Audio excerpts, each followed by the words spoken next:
UFC Fight Night Song versus Simone. In the UFC Bantamweight division, we got Borralho versus Alekseeva, Viera, Brundage, Erosa, Padilla, Rogerio de Lima, and Waldo, Cortes, Acosta. And then some decent fights on the prelims, and then some really good fights on the prelims as well. But we're going to do a full card prediction for every single fight at UFC Fight Night Song versus Simone. Put your predictions down below in the comment section. All 12 of them. Just put your winner in order from the main event to the first prelim on the card. Make sure to like, make sure to subscribe with notifications on for more videos like this. And if you want all the bets that I'm going to make for this card, check the top link in the description. With all that out of the way, let's get into the first fight in the Bantamweight division. Hailey, Cowan, and Jamey-Lyn Horth. In the Bantamweight division, I am going to go Jamey-Lyn Horth to win and actually return not too long after this at UFC 289. I do believe a UFC plan always has to be taken into account when doing a prediction. You got a girl from Canada making her UFC debut 5-0 against Hailey Cowan, who lost to a 1-2 girl 2.5 years ago, beat Monica Franco, who has barely any MMA experience, and then beat Claudia late by a split decision in a fight I actually thought she lost. I don't really believe Hailey Cowan's going to be a future champ in this Bantamweight division. I don't believe she has a super bright future in this Bantamweight division. So, what are they going to do? What is the UFC thinking in this case? They're going to try to feed her and build a good UFC debut for Jamey-Lyn Horth and put her right on the prelims of UFC 289 in Canada. She is not as tall, not as lengthy as Hailey Cowan right there, but she's got really solid finishing ability. All finishes in her professional MMA career. I do believe the wrestling and grappling is going to be very close here. But I give a slight advantage to Jamey-Lyn Horth to go out there and land some of those takedowns, because her striking is very solid as well. She's going to be landing a lot of big shots on the feet, some good kicks, some good punches. That's going to force Hailey Cowan to do a lot of reckless wrestling and grappling, where I think Jamey-Lyn Horth could actually take advantage and even give her the wrestling and grappling advantage. If they just had a regular wrestling match, maybe I go Hailey Cowan, but the fact that I do believe Jamie's going to be the better striker, it's going to force Hailey into a lot of desperate situations, going for some takedowns that she probably should not be going for. I think Jamie's going to stuff a lot of takedowns here, outstrike Hailey Cowan, end up on top in some of those wrestling situations, and just start ground and pounding on Hailey Cowan in this fight. I don't think she's going to get the submission, although that is a very good possibility. Never mind. I'm going to say submission or ground and pound TKO. I think it's pretty 50-50 on either thing there. Round one's going to be very even. I think Jamie's going to slightly outstrike her a little bit. Round two, Hailey's going to get a little bit desperate shooting for those takedowns. Jamie's going to defend, land some big shots on the feet, find a way to get on top of Hailey Cowan, start ground and pounding her, and either finish her with that ground and pound, or get the back of Hailey Cowan and get the rear naked choke submission. It is a good fight in the women's bantamweight division. Again, she's going to be on UFC 289. Mark my words. Jamey-Lyn Horth by finish in round number 2. Kelleher and Newson in the bantamweight division. I'm going to go Kelleher to win. This is not a confident fight at all, in my opinion. These are very veteran-like guys in the bantamweight division. Both of them are just, they're just names in the bantamweight division. They both put on exciting performances pretty much every single time they go out there. I don't see too many bad fights between Kelleher and Newson. But Kelleher is going to be the more powerful guy here. I mean, some people might say Newson is. I give the power advantage to Brian Kelleher here. The kickboxing, the striking is very, very even. But the power there goes Brian Kelleher. The wrestling and grappling, I don't really expect much wrestling and grappling here. Journey does not want to get caught in the vicious guillotine. That is Brian Kelleher's guillotine. So I expect a 3-round striking fight between Journey Newson and Brian Kelleher. I expect this one to stay on the feet, and Brian just hitting a little bit harder is going to be the main thing giving me the option of picking him to win this fight. It's going to be a barn burner in my opinion. I mean, you can come back to this video after. If it was a boring fight, I will admit my wrongdoing, but I don't really see how a Kelleher versus Newson fight is going to be that boring of a fight. It does seem very, very exciting. I think Kelleher lands the harder shots, possibly even rocks Journey Newson a few times, but I got him by 29-28 decision. Irina, Alekseeva, and Stephanie Egger. In the bantamweight division, Stephanie beating Shayna Young by TKO, Jessica Rose Clark with the armbar, and Aylin Perez with the rear naked, only losing to Tracy Cortes. Sorry about that. Mayra Bueno Silva by armbar. And now she's fighting the Russian Ronda Rousey. If you look at her MMA career, she's got a few armbars in there. Kind of gives the nickname of Russian Ronda Rousey. She just had a Bellator fight where she beat Stephanie Page. Somehow that was enough to get her a shot inside of the UFC, considering Carolina Gallardo was able to finish her. A 5-5-year-old was able to beat her by unanimous decision as well. I don't really know why Irina Alekseeva is in the UFC. She's going to lose this fight. She's not as big as Stephanie Egger. Stephanie just fought in the featherweight division. Irina just fought at a catchweight of 130 pounds. Stephanie is bigger. She's a better wrestler. She's got good ground and pound, good submission ability as well. I think she's going to go out there, kind of dominate Irina Alekseeva. Unless somehow Irina's been doing some crazy improvements in her training camp, and she's going to come out there with way better striking, way better wrestling. From what I know about Irina, she's nowhere near as good in really any department as Stephanie Egger. So for those reasons, I got Egger by a finish in round number 2. I don't know if it'll be a submission or TKO. She kind of flip-flops on the 2, but I got Egger inside the distance. Josh Quinlan and Trey Waters in the welterweight division. Short notice. Trey Waters, 7-1, did lose to Gabriel Bonfim by Von Flucho, came back to win the LFA belt, knocking out Jalen Fuller very nicely, also knocking out Benjamin Bennett, which are both really good wins. He's very tall for the welterweight division, really skinny at 6'5" tall with a 77-inch reach. Quinlan just hits like a freaking truck, and that's the reason I'm going for him to win this fight. Trey Waters is a good striker at range, good counter-punching and things like that, but Quinlan's going to go out there and he's just going to start throwing. When you get a guy as skinny and as tall as Trey Waters that is coming in on short notice, he might be a little bit dehydrated. Again, he's really skinny for the division. So when you get these skinnier guys, I'm a skinny guy. I get rocked a lot more than if I was 5'5" tall in the same weight class. When you are more compact, you're able to take shots a lot easier than when you're skinny and very tall. And that tall, fighting a guy like Josh Quinlan in your UFC debut isn't really going to end well, in my opinion. I think Quinlan goes out there, gets Trey Waters back to the cage, and just starts throwing. And I think he lands Josh Quinlan round 1 TKO. Cody Durden and Charles Johnson in the flyweight division. I'm going to go Charles Johnson to win. But if you have any betting sense whatsoever, you know Charles Johnson is not to be bet with here. We saw the Muhammad Mokaev fight. We saw the Jalga Zhumagula fight. We know the takedown defense of Charles Johnson is iffy.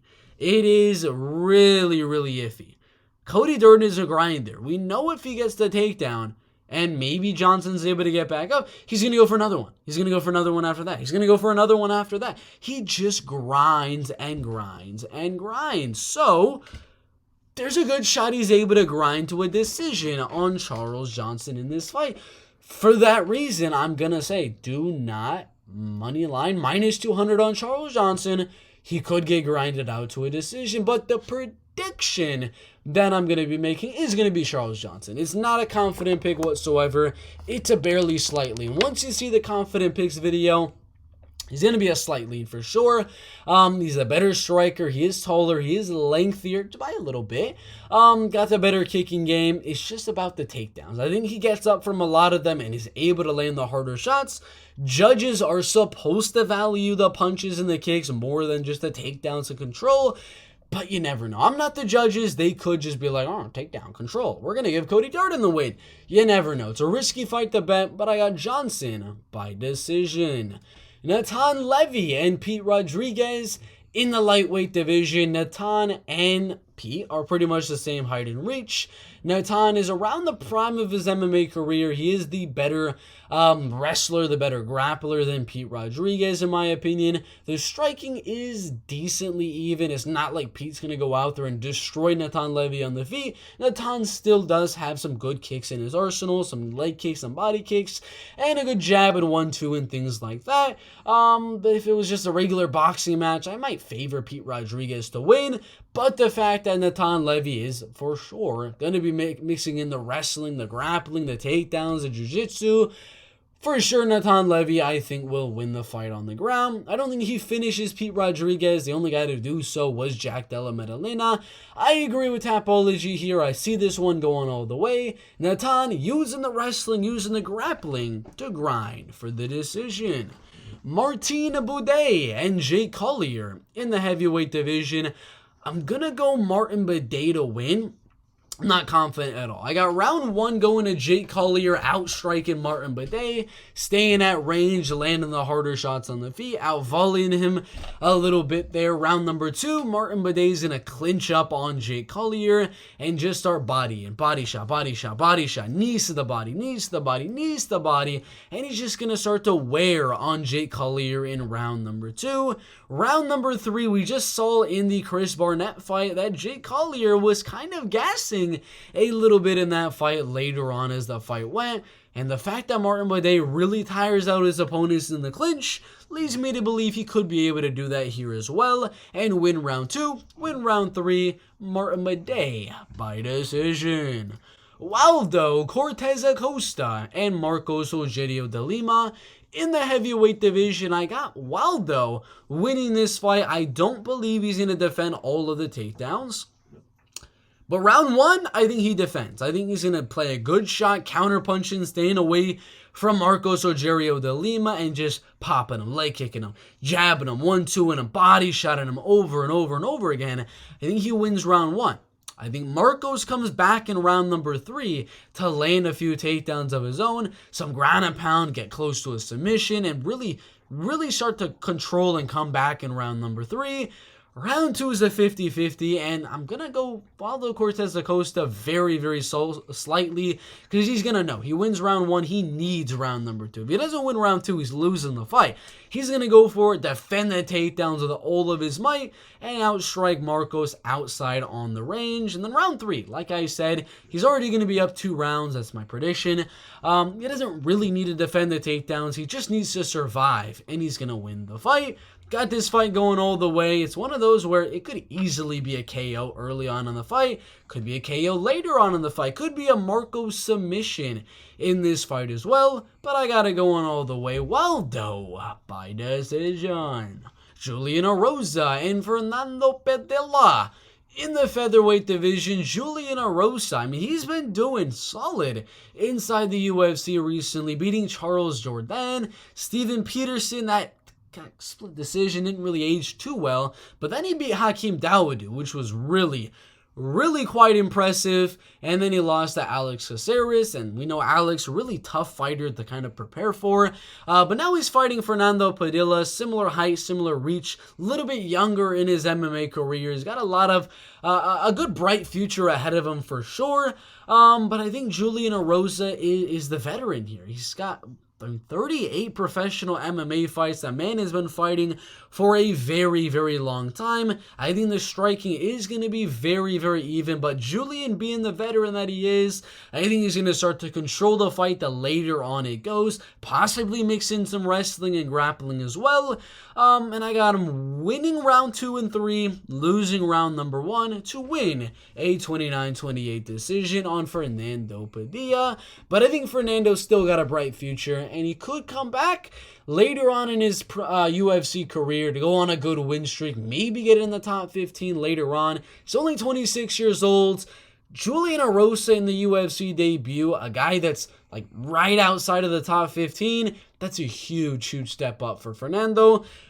I wouldn't have done it if I was the UFC, but I got Julien winning by decision, and Fernando probably going to go on a good win streak after that. But Julien by a decision.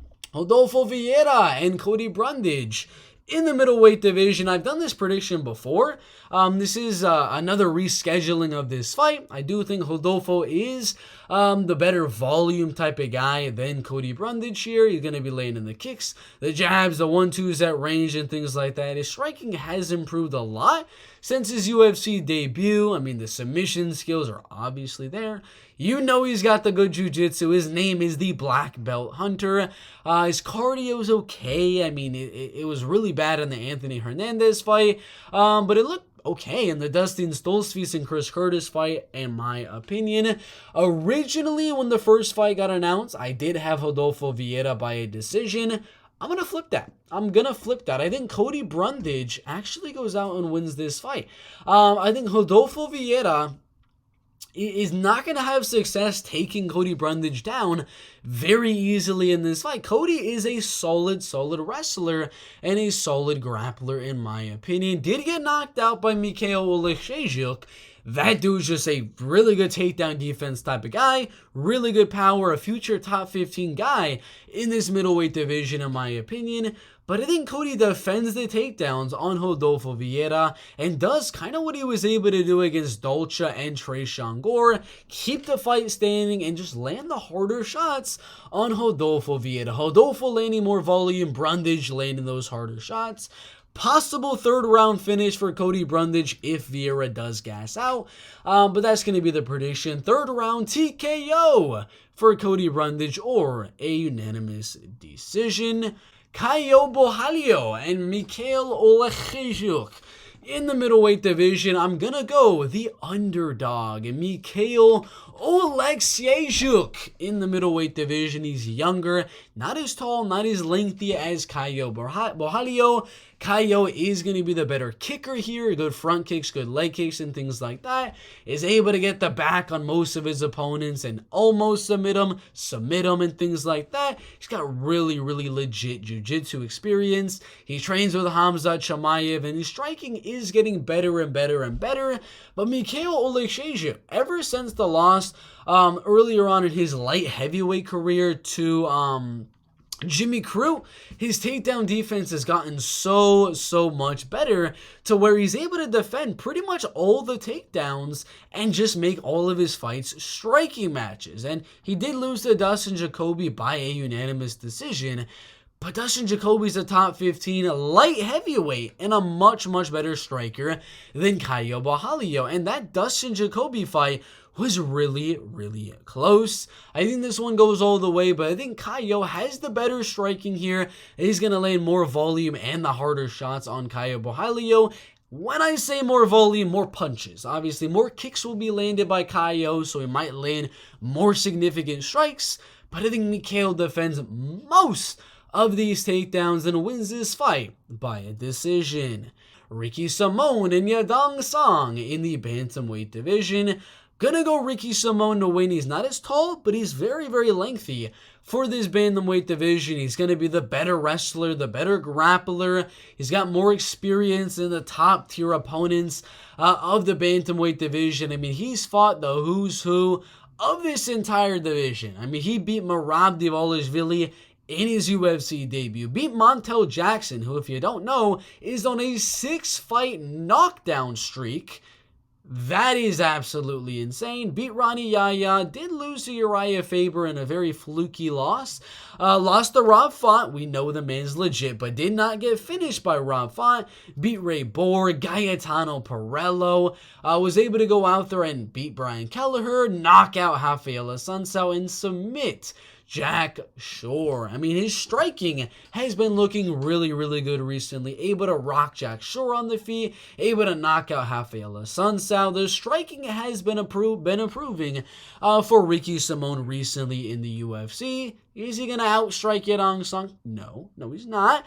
But he should be able to make it a decently even fight. Song will still have the advantage, but like a lot of these wrestlers, they're able to use the threat of the takedown and possibly takedown attempts, feints, and just fake shots here and there to really set up their striking a little bit better. That's what I see Ricky Simón doing, using that wrestling to set up the striking and even mix in some of that wrestling as well. It's going to be a back and forth fight. I do believe Song Yadong or Yadong Song to rock Ricky Simón at some point. I expect Ricky to get the takedown and elbow Yadong Song on top, maybe even cut up that eye open again on Yadong Song. I expect this one to be a very, very solid fight in the bantamweight division, but I gotta go with my guy Ricky Simón to win the 48-47 decision.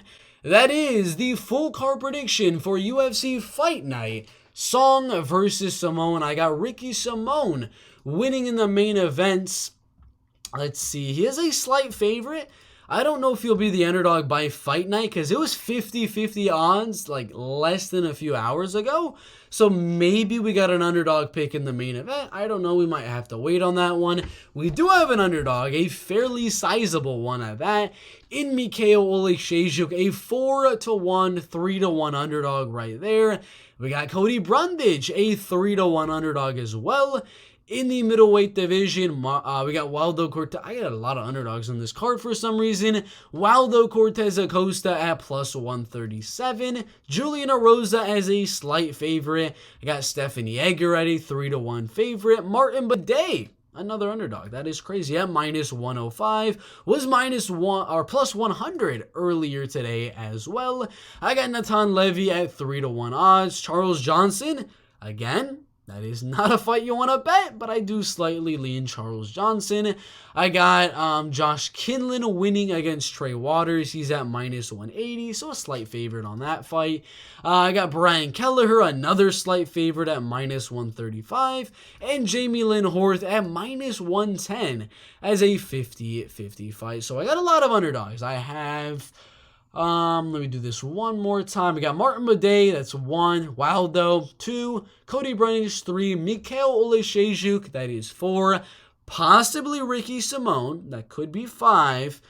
Maybe Brian Kelleher, if those odds change a little bit, that could be 6. We might have like half the card as underdogs on this one. We had a lot of underdogs for this card.